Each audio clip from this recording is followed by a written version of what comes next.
Hey Aussie Gamers, Luke1 here from Aussie Gamers Express, and today I'm bringing you a video with my most anticipated video games for April 2016. And the first one on the list is Ratchet Clank, and this is a PlayStation 4 exclusive and will be available on the 10th of April 2016. Now this version of Ratchet Clank will be based on the movie that will be coming out in 2016 alongside the release of the video game. Now it's based on the movie, but the movie is also based on the video game, which is a little bit strange, but they're going to work hand in hand in delivering a story that will hopefully be something fantastic that old fans of the series will enjoy.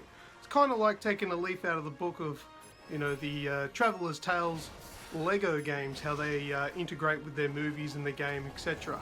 Now this Ratchet Clank game is based on the original game. It is kind of a remake, but it's going to be focusing on the original elements of the original game back on the PlayStation 2. However, it will have a lot of new elements involved. Now, like I said, the game is going to be tied in directly with the movie, which means that there are going to be cutscenes that are pulled directly out of the movie in nice, smooth, swish 1080p. Now, Ratchet Clank's first experience on the PlayStation 4 will take you through their origin story and expand on what we already know as fans of the series back on the PlayStation 2, etc.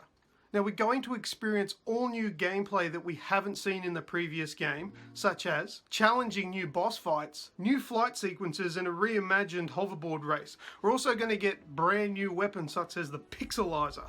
For returning fans of the series, keep your eyes out for returning characters such as Dr. Nefarious, Chairman Drek, and Captain Quark. So if you're excited like me, I wasn't a massive fan of the previous games, but this game has definitely made me excited for the new game. It looks smooth, it looks swish. I have had a hands-on game experience with it, and the graphics look nice and smooth and have a kind of a Disney Pixar kind of feel to them. It looks like it's going to be a fantastic game, and it's probably not going to be very easy too. The gameplay that I played was a little bit tricky, but maybe that's just me and me being crap at video games sometimes. But definitely Ratchet Clank looks like a game for 2016 that will wow its fans and people that are used to the games of old. So have a look out for that one. PlayStation 4 exclusive, out on the 12th of April 2016. So next up on the list of my most anticipated games for April 2016 is none other than Dark Souls 3. Now this one's going to be available on the Xbox One, PlayStation 4 and PC, and will be available on the same day as Ratchet Clank, but is a polar opposite on the 12th of April 2016. Now I'm sure I'm not alone here, but based on the difficulty and the most daunting aspects of Dark Souls, I haven't actually played the previous games in the series. However, I was privy to Bloodborne that came out last year, which is made by the same people, and will have very similar aspects come for Dark Souls 3. And a lot of the aspects from Bloodborne have been brought forward into Dark Souls 3. The main storyline of Dark Souls 3 revolves around the storyline of the Lord of Cinder. You'll have to fight off several of these lords in very much Bloodborne fashion to get through the game, which will definitely be proving challenging for even the most seasoned of gamers if it is to stay true to its roots. Now, based on the gameplay, fans of the previous games in this series may prefer a slow and calculated approach to the Dark Souls games. Now, this may be where the fans of the series may become a little unstuck, as the gameplay of Dark Souls 3 is ramped up a little bit with the speed. Dark Souls is predominantly a slow, methodical game with a sword and a shield, and going in there and parrying off the attacks and making your attacks when you can.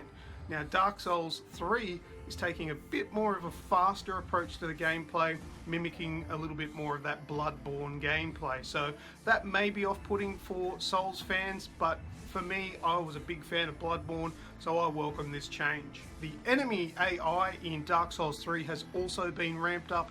Whereas it is nothing new for a character to be out of sight and pounce on you without you noticing, the AI in Dark Souls 3 now will specifically and intentionally be hiding from you. It will be taking positions that you specifically can't see and will move around as you move, trying to keep out of your sight until that final chance for it to pounce and attack you is available, and that way you'll be ambushed by the AI, which will make things a little bit harder than it has been in the past. If at all, that's exactly what Dark Souls needed, to be a little bit harder. Multiplayer is back for Dark Souls 3 and has support for up to 6 players at the same time and will now feature dedicated servers. Now what that means is instead of a peer-to-peer connection, you'll actually be connecting to a server which will give smoother and better access, easier to connect to gameplay for the multiplayer. So that'll be a much anticipated thing for the Souls fans of past that may have had issues with connectivity, maybe being booted from your matches, etc. But now they'll have their own dedicated servers, which should work a lot better for the community. Now here's a big fact that may be a big factor for a lot of people, and it is the frames per second. Now there's a big sort of wide acceptance that 60 frames and 1080p is the only way to go for current generation gaming. Now, Dark Souls 3 will be capped and locked at 30 frames a second, but they do give good reason for it. Now, there is a lot going to be going on in these matches, and timing is everything. If they were to give us 60 frames a second, there is a chance that it may dip lower than 60 frames a second with our consoles, and that could be detrimental to a final boss fight. So what they have done, the developers have locked it to 30 frames, which means that it'll be a steady, constant frame rate throughout the whole game. Well, that's the intention anyway. So what that'll mean is, yes, it is not as smooth and flowing as 60 frames, but you'll have a constant frame rate and you won't be able to blame that on your deaths. It'll be your fault and your fault alone. So that's all I've got for Dark Souls 3, and that one I am very much anticipating. I will be playing that one on the PlayStation 4, but it's also available on Xbox One and PC from the 12th of April 2016. Okay, so the next game on the list is Quantum Break, and this one is exclusive to the Xbox One and PC and will be available from the 5th of April 2016. Quantum Break is a new IP which is developed around the element of time. Now, the biggest and most obvious part of Quantum Break is its massive all-star cast, which is including a lot of familiar faces that you will recognize. Dominic Monaghan is in there, and most people might recognize him as Charlie from the Lost series. Aidan Gillen also makes an appearance in the game, and a lot of people might know him as Littlefinger from Game of Thrones. And the main character Jack in the game is played by Shawn Ashmore, and he might be known by most of you guys as the Iceman from X-Men. Along with those famous names and faces, there are a few more that you might recognise but not really know their names. Well, that's how I work with them anyway. Better with faces, not so good with names. Manipulating time in video games has been done before, and it's always a fun mechanic to experiment with. Quantum Break takes this to the next level and gives you a plethora of different abilities which encompass the use of time. Now I've got a list here that I'm going to read out because it's so long that I can't remember all of them, so bear with me. There is Time Vision, Time Stop, Time Dodge, Time Shield, Time Rush, Time Blast, and Time Twist. Now surely all of those things are going to be part of an unlockable tree that you'll get throughout your play, but there are a lot of different time bending and time use abilities in this game which sound really fantastic. So all of these superpowers do look fantastic, and so does the whole game. All of these superpowers look very impressive, as does the rest of the game, with massive names, massive Hollywood sequences, awesome abilities. Quantum Break is definitely going to be something that shouldn't be missed. I am really looking forward to this one. So just to recap, it's going to be available on the Xbox One and PC on the 5th of April 2016. And now we're on to my last anticipated game for 2016, let alone for April 2016, and that is Uncharted 4: A Thief's End. And that one's exclusive to the PlayStation 4 and will be available on the 26th of April 2016. So, Uncharted 4 has been heavily hinted that it will be the last Uncharted game in the series, and I do believe for that to be true that at the end of this one, Nathan Drake has to be seriously injured or even killed at the end of this one. But that's no spoiler alert because I don't know, I'm just speculating on that one.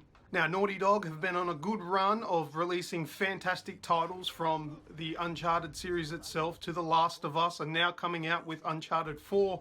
It doesn't look like it's going to be straying from the pack with something that will be delivered that will be absolutely amazing, mind-blowing, realistic graphics that are going to be impressive for years to come. Now, Uncharted 4 takes place about 3 years after we last saw Nathan Drake climbing through treacherous landscapes in Uncharted 3. Now this time around, Nathan Drake appears to have a bit of age and wisdom about him, and not to mention, no doubt, a few achy bones.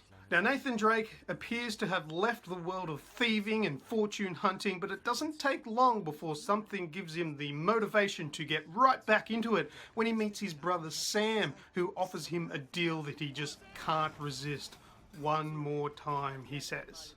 So Nathan Drake and his brother Sam set off to search for Captain Henry Avery's lost treasure, and within this treasure they head off to Madagascar to get the job done and take the loot for themselves. So fans of the series have been promised a journey through jungle isles, urban cities and snow-capped peaks on the search for Avery's fortune.